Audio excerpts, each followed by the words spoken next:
Good afternoon. I'm going to have to read here. I didn't memorize this. I'm a little nervous here. I'd like to thank our friends and family for sharing this occasion with us today. I'd especially like to thank Tony and Helen Milano for giving Laura away to Joseph today. I want to thank Pastor Larry for conducting such a wonderful service this afternoon. I'd especially like to thank Joe for having me to be his best man today, give me this opportunity to stand up here and embarrass myself in front of everybody. I'm sure my wife Jen would like to thank you also for me to wear something other than workout clothes or jeans and my cleanest Carhartt t-shirt, but look, Jen, I'm still wearing black. I'm sure we all are very thankful for Joe and Laura deciding on having ceremony indoors. It looks kind of chilly out there. We saw that a little while ago doing pictures. It is the season of Thanksgiving, though, or season for giving thanks. Most of all, I'd like to thank God for bringing Joe and Laura together for this wedding day. I've known Joe for my whole life. Excuse me.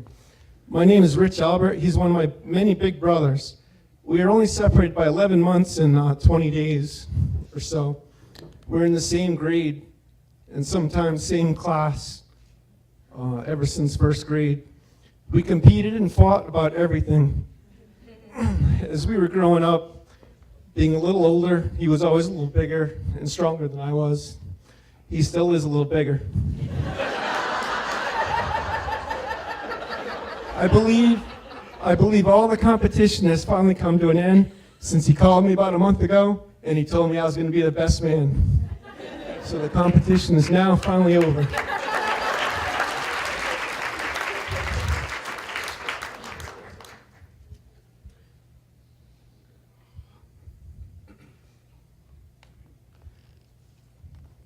We've grown a lot closer over the last 3 or 4 years since we've ever been before.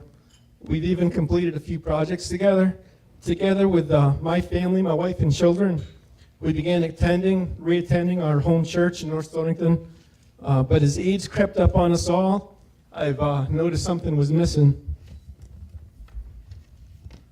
What was missing, everybody? Laura. Yes.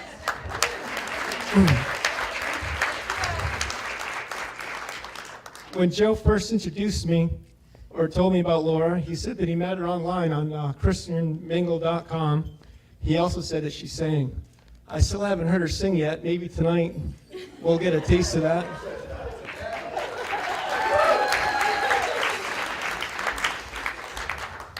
Laura has been the most likable and easiest person to get along with.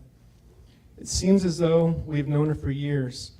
Throughout the year, we mostly saw her between services at church and sometimes lunch outing or even graduation picnic last summer. We sat around talking all day, eating barbecue, and spending time together. It was a real joyous occasion to get to know her. As we got to know her, she grew in our family more and more. We welcome you to the Albert family.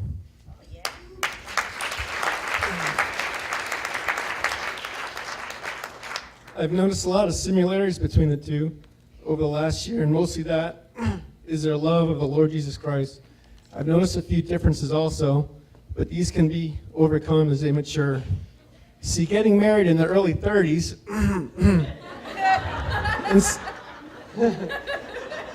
instead of the early 20s, they've grown accustomed to doing things. That was supposed to be a joke. They've grown accustomed to doing things their own way. Joe even mentioned one example not long ago, stating how meticulous Laura was and how he was totally opposite. He stated she might have to tone it down a notch or two, but he'd definitely have to step up his game a lot. The key is no news to any of us. The key is to compromise. It took me close to 21 years of marriage to realize this, and I still need to be reminded every so often, or if you ask my wife, every day. Be selective in your battles. Peace is better than being right. Marriage is definitely work, but it's worth it. So as they sit here now holding hands, looking into each other's eyes, my challenge to you is as you walk out these doors, to stand side by side and accomplish your task together, one body, one flesh, as Pastor Larry said earlier. Eve was made from Adam, so from one there was two, and with marriage there is again one from two.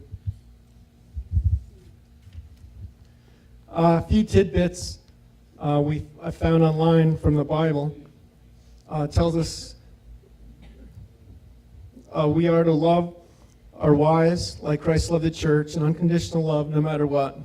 The few tidbits are: speak without accusing, give without sparing, pray without ceasing, answer without arguing, share without pretending, enjoy without complaint, trust without wavering, forgive without punishing, promise without forgetting.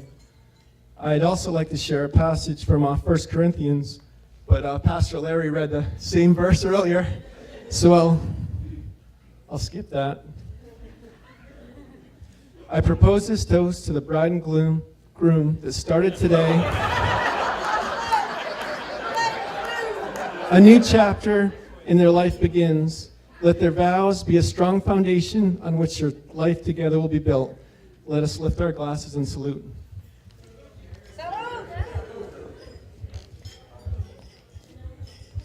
Ladies and gentlemen, how about a nice hand for our best man, Richard? Great job.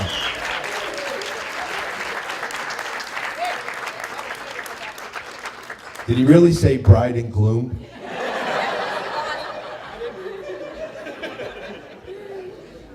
I love it. All right.